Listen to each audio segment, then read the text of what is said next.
Folks, so by today we'll be stepping into the unit 2, basic introduction to data structure and search algorithm. In the first unit we try to understand what is artificial intelligence, how AI deals with the problem solving process, any problem that is going to handle by the artificial intelligence, how it will formulate, how it will reach the goal state, so on, right? So we got into some pitch of idea that how this AI, right, works, how it understand, how it reaches the goal, that is solution for the problem. So in the line, we move on to the unit 2, and here we are just going to look into the already aware content called data structures.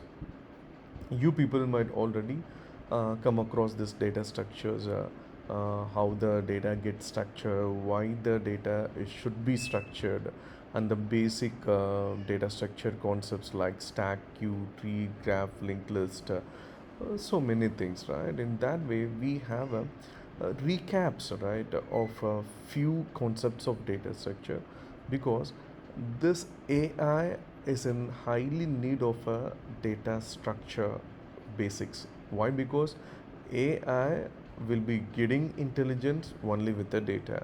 Then those data has to be properly structured, formulated, so that it can makes the AI, that is stupid machine, to bring out one brilliant solution, right? Thus it became the intelligence.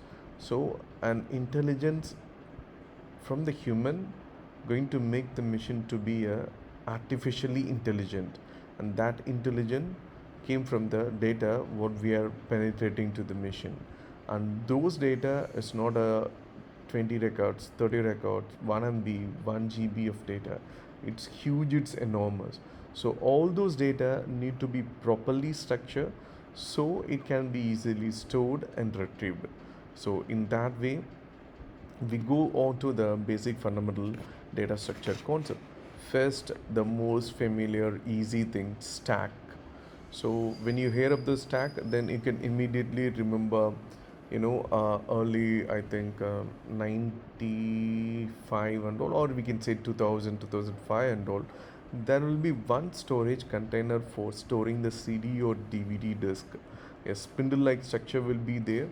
We have to place the CD or DVD one after one.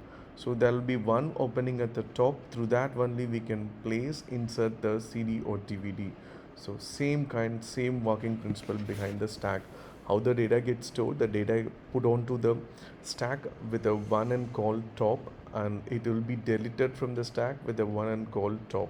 So here the push insertion and the pop deletion operation both happens at one end. It was illustrated over here. So the key characteristic, it is the LIFO, last in first out. That is the last element, so will be coming first. And the browser history is a super good example for the stack. The web page which you have very recently visited will be seen first, and which you have earlier visited, it will be seen last. So that is the concept behind it. So this is how the data gets stored in stack and retrieved from stack. Coming to the next one, queues, and it's very obvious. So like a queue where we stand for the lift, even in Tech Park 1, right? So person who is standing front will be getting to the lift first. The same kind, the person coming first will be served first. So first in, first out. That is a key characteristic.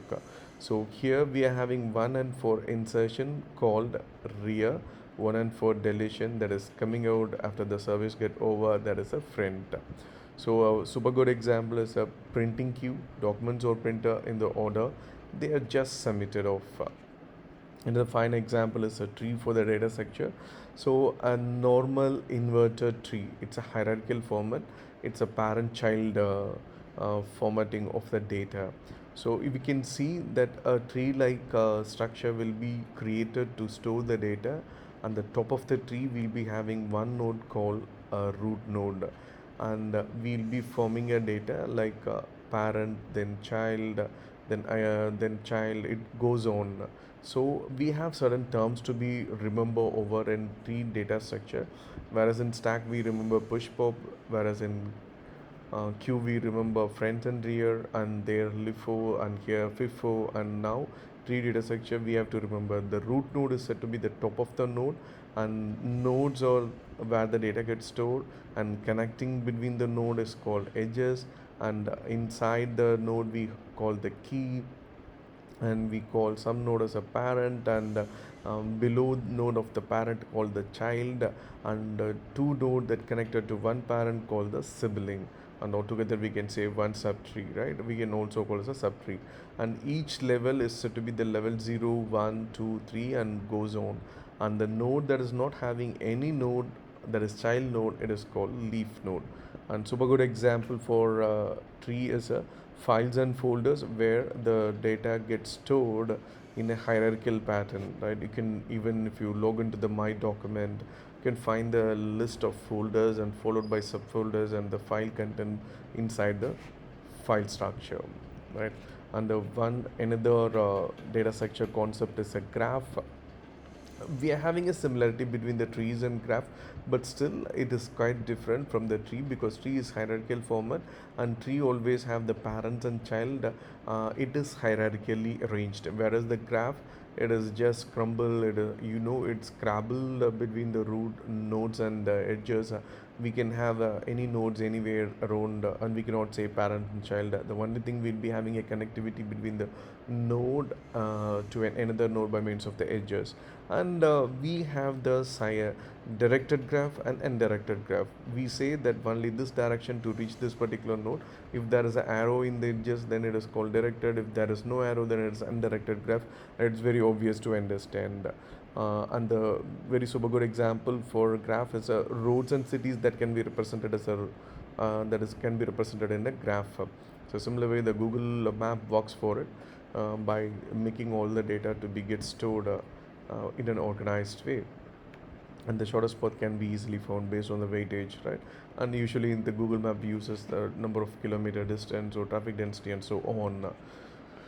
General search algorithm. So once we are come across with the four different important concept of the data structure, now we move to the general search algorithm step by step procedure to reach some goal, right? Search, finding a path, finding a solution. So we look on the basic idea behind this general search algorithm. The purpose to find the appropriate solution or path, the goal stated simple, process the steps involved to reach the goal, and we have to remember certain we can say variables, right? S, it's set of all state that belong to a one problem. A is set of action to solve it, right? Those set of arcs that can be steps or actions to solve the problems. Just an arcs, right? We can say constraints or operators we used to see in the previous thing. And I, it's an initial state, and G is a goal state, and solution path, and the path that is involved from I to G, and state space search, it's involved what are the available possible steps to reach the goals. We already were about this problem space, state space, and search space.